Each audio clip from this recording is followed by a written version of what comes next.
All VIP diners were invited to a high-end dinner. The dining venue was a private island. The cost per person is up to $1,250 US. Mary was surprised to hear that. What are we eating, a Robux?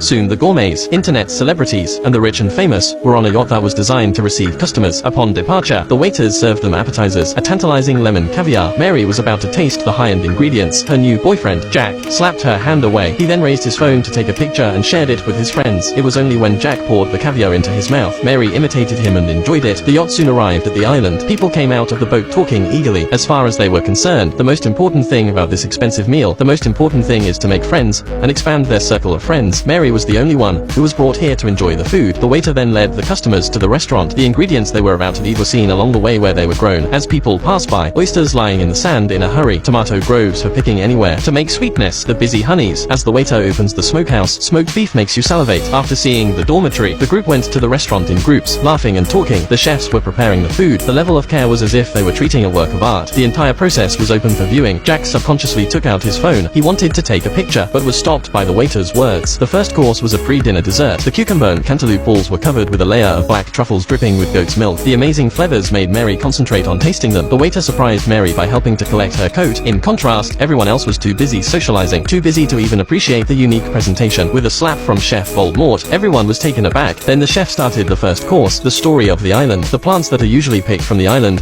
and placed on the rocks on the shore, condensed in the frozen and filtered seawater. When melted, it adds a flavor to the dish. Jack couldn't help but whisper to Mary, but the chef caught him and stopped Jack like a child. When the first dish was served, Jack could not help but wipe his tears. When Mary asks why, Jack was sad because he was hated by the chef. This was very puzzling to Mary. After all, she had always believed that the customer was God. When the second course required a main course, but the chef said that bread is a poor man's food. How can you serve such a luxurious restaurant? So the dish was called bread without bread. Then the chef served the customer just a bread plate, only a few drops of different flavors of dipping sauce on top. The food critics thought it was a great dish. Mary didn't want to taste it right away. Even the chef's personal urging didn't change Mary's mind. Jack felt she was making a fool of herself. The chef then told his own backstory. His father's alcoholism and domestic violence against his mother. The young chef stabbed his father in the thigh with scissors, stabbing his father in the thigh with scissors. The ensuing dish, Mexican fried tortillas with a custom design for the customer. Each person's tortilla has a different surface, with a smoked brisket decorated with scissors. People studied the pasta but could not empathize with the chef's childhood.